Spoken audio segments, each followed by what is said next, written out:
Welcome students. In this video we will start the chemical properties of non metal. Last video में मैंने आपको chemical properties पढ़ाई थी metals की, उसी को ध्यान में रखते हुए हम साइड बाय साइड कंपैरेटिवली दोनों की प्रॉपर्टीज पढ़ते हैं। तो सबसे पहले हमें प्रॉपर्टी देखनी है reaction of non metal with oxygen. जब नॉन मेटल ऑक्सीजन के साथ रिएक्ट करता है तो क्या होता है। तो लेट्स रिवाइज। जब मेटल ऑक्सीजन के साथ रिएक्ट करता है तो वहाँ पे मेटल ऑक्साइड फॉर्म होता है, ये मैंने आपको बताया था। तो यहाँ पे भी जब नॉन मेटल ऑक्सीजन के साथ रिएक्ट करेगा तो यहाँ पे भी ऑक्साइड ही फॉर्म होगा। तो इन दोनों के बीच में डिफरेंस क्या है, देखो। जब मेटल ऑक्सीजन के साथ रिएक्ट करेगा तो वहाँ पे बेसिक ऑक्साइड फॉर्म होता है। जो ऑक्साइड फॉर्म होगा वो कैसे रहेगा, बेसिक इन नेचर, मतलब वो रेड लिटमस का कलर जो है वो ब्लू में कन्वर्ट कर देगा। और जब नॉन मेटल जो है वो ऑक्सीजन के साथ रिएक्ट करेगा तो वहाँ पे जो ऑक्साइड फॉर्म होगा वो आइदर एसिडिक रहेगा या फिर न्यूट्रल रहेगा। मतलब कुछ non metals acidic oxide form करते हैं और कुछ non metals neutral oxide form करते हैं। जो एसिडिक ऑक्साइड रहेंगे वो क्या करेंगे, ब्लू लिटमस का कलर जो है वो रेड में कन्वर्ट कर देंगे। सो इसलिए मैंने यहाँ पे वही लिखा है, non metal react with oxygen to form acidic oxide और neutral oxide, it depends on that non metal. उसके बाद यहाँ पे मैंने एग्जाम्पल लिया है, when carbon burns in the air it reacts with oxygen of air. Burning का मतलब मैंने स्टार्टिंग में ही बताया था फर्स्ट चैप्टर में, बर्निंग का मतलब ही क्या होता है, रिएक्शन विद ऑक्सीजन।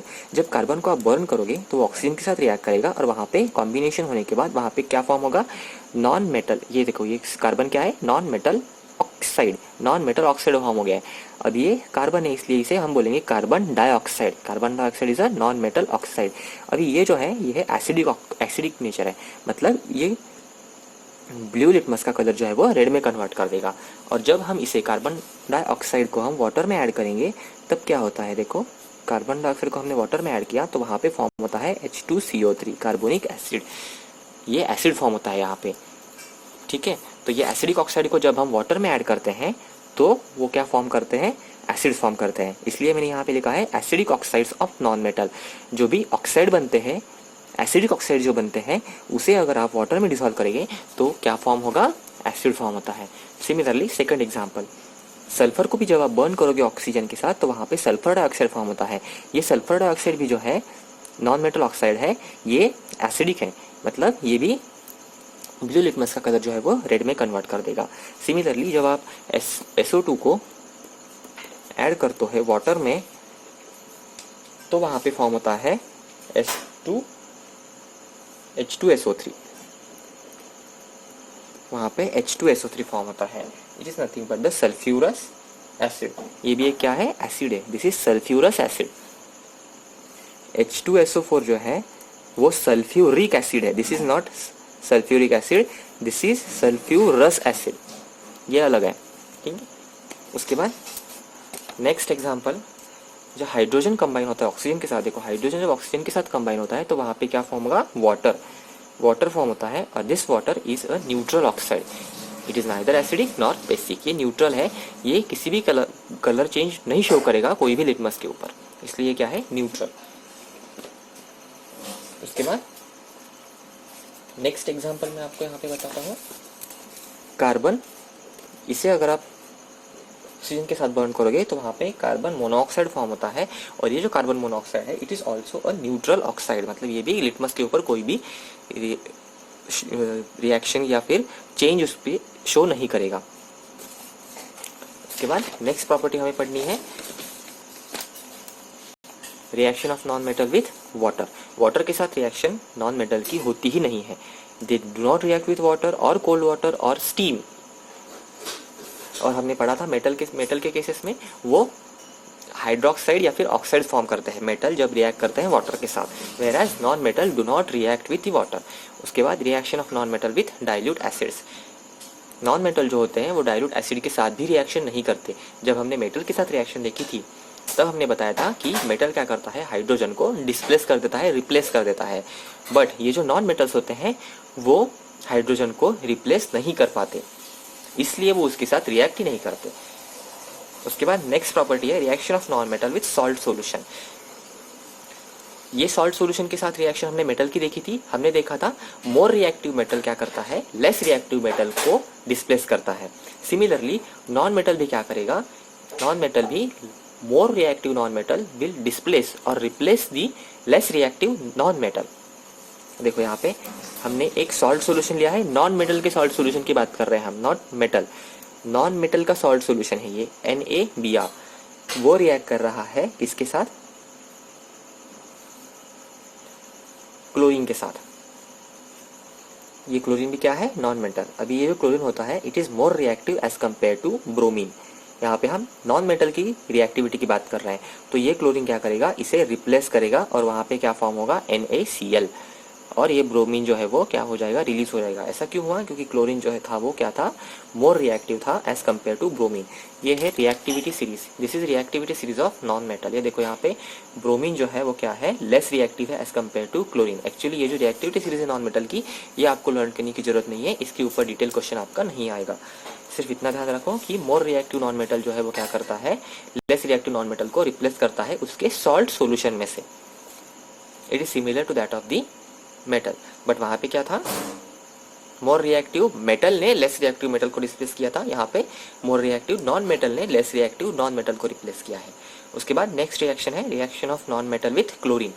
जब नॉन मेटल क्लोरीन के साथ रिएक्ट करता है तब क्या होता है, देखो मैंने ये रिएक्शन आपको बताई थी, जब मेटल क्लोरीन के साथ रिएक्ट करता है तो वहाँ पे मेटल क्लोराइड्स फॉर्म होते हैं, और वो जो मेटल क्लोराइड्स रहते हैं वो आयोनिक रहते हैं, आयोनिक कंपाउंड्स फॉर्म होते हैं वहाँ पे, मतलब आयंस फॉर्म होते हैं, और वो आयोनिक कंपाउंड होने की वजह से वो क्या करता है, इलेक्ट्रिसिटी कंडक्ट करते हैं। तो यहाँ पे जो फॉर्म हो रहा है, यहाँ पे जो रिएक्शन हो रही है नॉन मेटल की क्लोरीन के साथ, तो वहाँ पे भी क्लोराइड्स ही फॉर्म हो रहे हैं। बट यहाँ मेटल के केस में क्या हुआ था, जब मेटल ने रिएक्ट किया था क्लोरीन के साथ तो वहाँ पे फॉर्म हुआ था मेटल क्लोराइड्स, और ये जो मेटल क्लोराइड्स थे वो क्या थे, आयोनिक थे, मतलब इन्होंने इलेक्ट्रिसिटी कंडक्ट की थी। बट जब नॉन मेटल रिएक्ट करता है क्लोरीन के साथ तो वहाँ पे नॉन मेटल क्लोराइड फॉर्म होंगे, बट ये जो नॉन मेटल क्लोराइड्स होते हैं वो आयोनिक नहीं होते, वो होते हैं कोवैलेंट। यहाँ पे आयंस फॉर्म होते हैं इसलिए वो इलेक्ट्रिसिटी कंडक्ट कर पाते हैं, और ये जो कोवैलेंट कंपाउंड होते हैं यहाँ पे आयंस फॉर्म नहीं होते इसलिए ये इलेक्ट्रिसिटी कंडक्ट नहीं कर पाते। तो एक्चुअली ये आयोनिक और कोवैलेंट के बीच का डिफरेंस जो है वो हमें पढ़ना ही है। जब हम पढ़ेंगे कि how metals and non metals react, तब हमें क्लियर होगा कि आयोनिक कंपाउंड क्या होते हैं और कोवैलेंट कंपाउंड क्या होते हैं। फिलहाल के लिए इतना याद रखो कि आयोनिक कंपाउंड में आयंस रहते हैं जिसके वजह से वो इलेक्ट्रिसिटी कंडक्ट कर पाते हैं, और यहाँ पे आयंस नहीं रहते इसलिए वो इलेक्ट्रिसिटी कंडक्ट नहीं कर पाते। तो नॉन मेटल जब क्लोरीन के साथ रिएक्ट करते हैं तब क्या होता है, एग्जाम्पल मैंने यहाँ पे लिया है, देखो हाइड्रोजन जब रिएक्ट करता है क्लोरीन के साथ तो वहाँ पे हाइड्रोजन क्लोराइड फॉर्म होता है, और ये हाइड्रोजन क्लोराइड जो है वो इलेक्ट्रिसिटी कंडक्ट नहीं करता। अभी आप बोलोगे कि HCl ये तो एसिड है, इसने तो इलेक्ट्रिसिटी कंडक्ट करनी चाहिए, हमने एसिड की प्रॉपर्टीज में पढ़ा था। बट एक्चुअली ये जो रिएक्शन होती है ये गैसियस फॉर्म में हो रही है, यहाँ पे हाइड्रोजन गैस रिएक्ट करती है क्लोरीन गैस के साथ, और वहाँ पे HCl गैस फॉर्म होती है, हाइड्रोजन क्लोराइड गैस। और हमने एसिड की प्रॉपर्टी में पढ़ा था, जब तक एसिड वाटर के कॉन्टैक्ट में नहीं आता वो एसिड की प्रॉपर्टी शो नहीं करता। तो ये एसिडिक प्रॉपर्टी शो नहीं करेगा क्योंकि ये गैस है, ये एक्वियस है क्या, नहीं। इसलिए ये जो मेटल यहाँ पे जो हमने बोला है कि ये कोवैलेंट क्लोराइड्स फॉर्म होते हैं, this does not, these are non electrolytes, electrolyte नहीं है, इलेक्ट्रिसिटी कंडक्ट नहीं करते। उसके बाद और एक एग्जांपल मैं यहाँ पे बताऊंगा आपको, फॉस्फोरस का एग्जांपल देखते हैं। फॉस्फोरस जो होता है P4, जब ये रिएक्ट करता है क्लोरीन के साथ तो वहाँ पे फॉर्म होता है PCl3, phosphorus trichloride, phosphorus trichloride. तो ये भी जो है वो क्या है, कोवैलेंट क्लोराइड है, it does not conduct electricity, it is non electrolyte. उसके बाद नेक्स्ट एंड फाइनल प्रॉपर्टी है reaction of non metal with hydrogen. जब मेटल के साथ हमने रिएक्शन देखी थी तब हमने बताया था, देखो मेटल के साथ जब हाइड्रोजन रिएक्ट करता है, मेटल जब हाइड्रोजन के साथ रिएक्ट करता है, हमने बोला था कि सभी के सभी मेटल हाइड्रोजन के साथ रिएक्ट नहीं करते, कुछ ही हाईली रिएक्टिव मेटल्स होते हैं वो उसके साथ रिएक्ट करते हैं, और वहाँ पे फॉर्म होता है मेटल हाइड्राइड्स। और ये जो मेटल हाइड्राइड्स होते हैं वो क्या होते हैं, आयोनिक होते हैं। जब नॉन मेटल रिएक्ट करते हैं हाइड्रोजन के साथ तो वहाँ पे भी हाइड्राइड ही फॉर्म होगा, बट ये जो हाइड्राइड होते हैं वो कोवैलेंट होते हैं। कोवैलेंट मतलब इसमें आयंस नहीं रहेंगे, इट इज़ कोवैलेंट कंपाउंड, ये कोवैलेंट रहेंगे।